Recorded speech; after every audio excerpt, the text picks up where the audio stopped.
আমার বাপ যেদিন মারা যায়, বাপের মৃতদেহ সামনে থুয়ে সগলিক আমি কষ্ণ। আমার বাপ যার কাছ থেকে টাকা ধার লিছে বা যাই যাই টাকা পায়, সগলি আমার কাছে জানাবেন, আমি সগলি ঋণ শোধ করে দেবো। এই কথা শোনার সাথে সাথে আমার বোন হাত ঝাঁকি দিয়ে হলো, ভাই তুই শোধ করবো কেঙ্গা করে? তুই তো আজ 5 বছর ধরে চাকরি নাই, বেকার থাকে, এতগুলা টাকা তুই কেঙ্গা করে শোধ করবো? বুনক আমি আস্তে আস্তে অভয় দিয়ে কোনো চিন্তা করিস না বোন, বাপের সব ঋণ আমি শোধ করে দেবো, 1 টাকাও ব্যাংকে থমো না।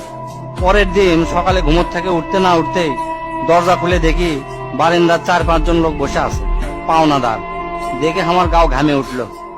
অকেরে কি কমো, আমার মুখের ভাষা আসলো না। রাতটা ঠিক মতো পার হবার দেয়নি, আসে হাজির।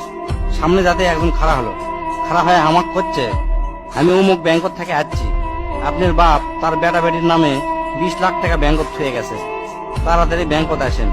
বাদ বাকি 4-5 জন যারা আছে তারা সকলি করছে আমাকে সমিতিতে আপনার বাপ 20 টাকা করে জমা করেছিল, আরেকজন করছে 50 টাকা করে জমা করেছিল, আরেকজন করছে 100 টাকা করে জমা করেছিল। এল্লা টাকা নেওয়ার জন্য আমাকে সমিতি অফিসে আসেন। পরে সব হিসাব করে দেখি বাপ আমাকে জন্য প্রায় 37 লাখ টাকা জমি হয়ে গেছে। টাকাগুলা হিসাব করতে করতে আমার একদিন রাতের কথা মনে পড়ে গেল। ওই রাতে আমি আমার বাপক কষ্ণ, আপনি ক্যাঙ্কা বাপ, আমাকে ভবিষ্যতে আপনি কোন চিন্তা আছে? আপনি লাগাতে বাপ আমাকে দরকার নাই, কোনো টাকা পয়সাই দেন না আমাকে, আমরা চলমো ক্যাঙ্কা করে। বাপ তখন মুস্কি হাসে কষলো, আমি আমার সাধ্য মতোই চেষ্টা করেছি, সময় হলে সব বুঝবার পারবো। সেদিন ওই বাপের মুস্কি হাসে আমি বুঝবার পারিনি। সেই দিন রাত ঠিকই আছে, কিন্তু বাপটা আমার নাই। মাঝে মাঝে রাতের বেলা আকাশের দিকে তাকে কই, বাবা আজ পর্যন্ত তোমাকে বুঝতে পারলাম না, তোমার উপর খালি রাগই করে গেছি, কিন্তু তোমাকে জোরে ধরে কোনোদিন আই লাভ ইউ করতে পারলাম না। আজ বুঝিচ্ছি, কৃষক তুমি 1 শার্ট পরে 3 বছর পার করেছিলা, কৃষক তুমি 1 স্যান্ডেল 32 বার সেলাই করেছিলা, তোমার কাছে ক্ষমা চাওয়ার সময়টাও দিলা না। আমাকে তুমি মাফ করে দিও আব্বা, জীবনে তোমার সাথে অনেক বেয়াদবি করছি।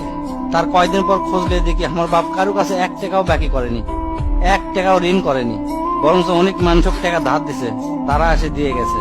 তাই তোর হাত পাও ধরে কই, দোস্তরা তোকে বাপ অনেকেই বেঁচে আছে, বাপের সাথে কোনোদিন বেয়াদবি করবো না।